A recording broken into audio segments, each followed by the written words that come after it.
नमस्कार, आप देख रहे हैं आवाज इंडिया, देश की भरोसेमंद आवाज। और मैं हूं इशिता चक्रवर्ती। आइए एक नजर डालते हैं देश विदेश से जुड़ी 20 बड़ी खबरों। केरल में नए मुख्यमंत्री के चेहरे को लेकर कांग्रेस पार्टी ने बुधवार को अपनी सभी चर्चाएं और आंतरिक बैठकें पूरी कर ली हैं। कांग्रेस महासचिव जयराम रमेश ने जानकारी दी है कि इस मुद्दे पर अब अंतरिम निर्णय गुरुवार यानी आज घोषित किया जाएगा। पीएम मोदी की अपील पर सीएम योगी की मंत्रियों को सलाह। सीएम ने मंत्रियों को अगले 6 महीने तक विदेशी यात्रा से बचने की सलाह दी। साथ ही कहा कि एक दिन सभी मंत्री पब्लिक ट्रांसपोर्ट का इस्तेमाल करें। तमिलनाडु की सरकार ने विरोध के बाद विशेष कार्याधिकारी ओएसडी पद पर रिकी राधन पंडित की नियुक्ति रद्द कर दी है। टीवी के प्रवक्ता और पेशे से ज्योतिषी रिकी की नियुक्ति को लेकर विपक्ष ने सवाल उठाए थे, जिसके बाद सरकार ने अपना फैसला वापस ले लिया। मल्लिकार्जुन खड़गे ने पीएम मोदी पर आरोप लगाया कि सरकार विज्ञापनों और आत्म प्रचार पर करोड़ों खर्चा कर रही है, जबकि 12 वर्षों से वृद्धावस्था पेंशन नहीं बढ़ाई गई। उन्होंने कहा कि महंगाई के बीच बुजुर्ग, विधवाएं और दिव्यांग आर्थिक संकट झेल रहे हैं। मुख्यमंत्री हिमंता बिस्वा शर्मा ने कार्यभार संभालने के साथ ही असम की सुरक्षा और विकास को अपनी प्राथमिकता बताया।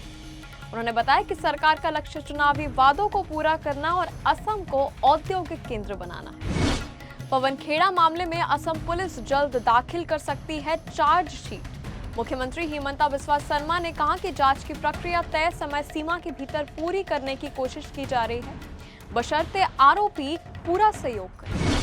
पश्चिम बंगाल के मुख्यमंत्री शुभेंदु अधिकारी सत्ता संभालने के बाद लगातार ताबड़तोड़ फैसले कर रहे हैं। बुधवार को सरकार ने राज्य भर में तृणमूल कांग्रेस की पिछली सरकार के दौरान एक्टिव सभी अनअधिकृत टोल गेटों और ड्रॉप गेटों को तत्काल बंद करने का आदेश जारी कर दिया। पश्चिम बंगाल के तिलजला और तोपसिया इलाके में अवैध फैक्ट्री में आग लगने से 2 लोगों की मौत और कई लोगों के घायल होने की घटना के बाद मुख्यमंत्री ने अधिकारियों को दिए निर्देश। कहा, गैर कानूनी फैक्ट्रियों की बिजली और पानी की आपूर्ति काट दी जाए। केंद्रीय कैबिनेट की बैठक में सरकार ने भारत की ऊर्जा सुरक्षा और खेती को मजबूत करने की दिशा में कई महत्वपूर्ण फैसले लिए। केंद्रीय मंत्रिमंडल ने खरीफ मार्केटिंग सेशन सत्र 2026-27 के लिए धान का न्यूनतम समर्थन मूल्य MSP 72 रुपए बढ़ाकर 2441 रुपए प्रति क्विंटल की। जम्मू कश्मीर में नेशनल कॉन्फ्रेंस और विपक्षी भारतीय जनता पार्टी के बीच जुबानी जंग अब एक नए स्तर पर पहुंच गई है। नेशनल कॉन्फ्रेंस के मुख्य प्रवक्ता तनवीर सादिक ने विपक्ष के नेता सुनील शर्मा पर निशाना साधा। उन्होंने उमर अब्दुल्ला सरकार पर लगाए गए भ्रष्टाचार और कुशासन के आरोपों पर करारा पलटवार करते हुए बीजेपी को जमीनी हकीकत समझने की नसीहत दी। कर्नाटक सरकार ने एक महत्वपूर्ण आदेश जारी किया। इस आदेश के तहत राज्य के स्कूलों और प्री यूनिवर्सिटी कॉलेजों में छात्रों को निर्धारित पोशाक के साथ कुछ पारंपरिक और धार्मिक प्रतीक पहनने की अनुमति दी गई। महाराष्ट्र के परिवहन मंत्री प्रताप सरनाइक ने अधिकारियों को निजी बस संचालकों के खिलाफ कड़ी कार्रवाई करने का निर्देश दिया है।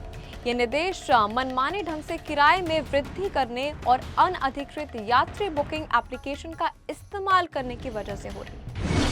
मुख्यमंत्री सुखविंदर सिंह सिक्खू ने बुधवार को मंडी नगर निगम चुनाव प्रचार अभियान की शुरुआत माता टारना के दरबार में माथा टेक कर की। मुख्यमंत्री ने मंडी में चुनावी सभा को संबोधित करते हुए भाजपा पर विकास कार्य रोकने का आरोप लगाया और कांग्रेस सरकार की उपलब्धियां गिनाई। वीएचपी ने डीएमके नेता उदयनिधि स्टालिन के सनातन विरोधी बयान की निंदा करते हुए उनसे सवाल किया कि क्या ये अन्य धर्मों के खिलाफ भी ऐसी टिप्पणी करने की हिम्मत दिखाएंगे।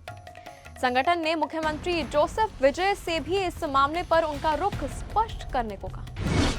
मणिपुर के कांगपोकपी जिले में बुधवार को संदिग्ध उग्रवादियों द्वारा किए गए हमले में 3 लोगों की मौत हो गई और कई अन्य घायल हुए। पुलिस ने जानकारी देते हुए बताया कि घटना कोट जिम और कोटलेन गांव के बीच उस समय हुई जब थडो बैप्टिस्ट एसोसिएशन TBA के सदस्य चूराचांदपुर से लौट रहे थे। अमूल मिल्क ब्रांड ने 1 लीटर दूध की कीमत में 2 रुपए का इजाफा किया, जिसका सीधा असर आम आदमी की जेब पर पड़ने वाला है। ये कीमतें आज से देश भर में लागू हो जाएंगी। यूपी के कई शहरों में मौसम का तांडव देखने को मिला। तेज धूल भरी आंधी के बाद कई दीवार गिर गई तो कई छत ढह गई। फतेहपुर, उन्नाव और कानपुर देहात में 10 लोगों की जान चली। दिग्गज अभिनेत्री आशा पारेख और सायरा बानू कई अरसे बाद एक साथ नजर आई हैं। इस मुलाकात की तस्वीर आशा पारेख ने अपने इंस्टाग्राम अकाउंट पर भी शेयर की। आशा पारेख ने कैप्शन में लिखा, कुछ चीजें कभी नहीं बदलती, जहां हमने छोड़ा था वहीं से शुरू किया, पुरानी यादें ताजा की और फिर से एक दूसरे से जुड़ गए।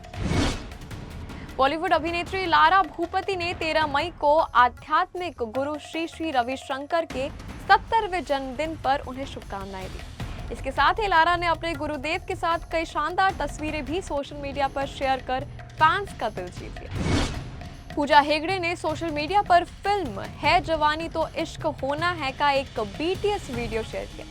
फिल्म के सेट से वरुण धवन और पूजा की मस्ती भरा ये वीडियो सोशल मीडिया पर तेजी से वायरल हो रहा है। खबरों के सिलसिले में अब तक के लिए बस इतना ही। तब तक के लिए आप देखते रहिए आवाज इंडिया, सच्चाई की।